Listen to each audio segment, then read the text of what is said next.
উচ্চতৰ মাধ্যমিকৰ চূড়ান্ত পৰীক্ষাৰ প্ৰথম দিনটোতেই অথন্তৰ নগাঁৱৰ চামগুৰি পৰীক্ষা কেন্দ্ৰত পৰীক্ষা আৰম্ভ হোৱাৰ পূৰ্বেই ছাত্ৰক নকল যোগান ধৰি আটক হ'ল ব্যক্তিগত খণ্ডৰ বিদ্যালয়ৰ দুজন শিক্ষকৰ লগতে আন এজন যুৱক।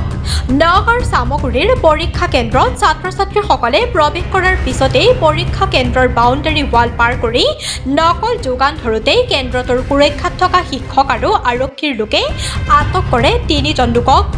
আটক হোৱা শিক্ষক দুজন হৈছে নগাঁৱৰ খলিহামাৰী অধ্যয়ন একাডেমীৰ শিক্ষক জিয়াৰুল ইছলাম আৰু ইজাজুল ইছলাম। লগতে আটক হোৱা আনজন যুৱকৰ নাম হৈছে মেৰাজুল হক।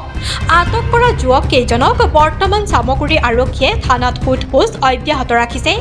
এই ঘটনাৰ লগত চামগুৰিৰ মোৱামাৰীৰ ৰমজান নামৰ আন এজন শিক্ষক জড়িত থকাৰ কথা স্বীকাৰ কৰে আটক কৰা লোক কেইজনে। কি তোমালোকক কিয় ধৰিছে পুলিচে? বুজা নাই। পুলিচে কিয় ধৰিছে?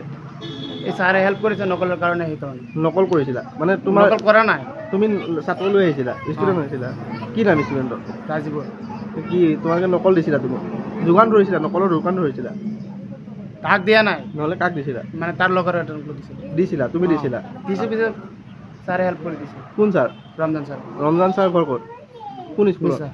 কোন স্কুলৰ? মোৱামাৰী স্কুলত। মোৱামাৰী স্কুলত। মানে শিক্ষকে তোমালোকৰ ষ্টুডেণ্টক হেল্প কৰিছে নকলীয়া? বিভূতি বৰা, নগাঁও, সুহানা লাইভ।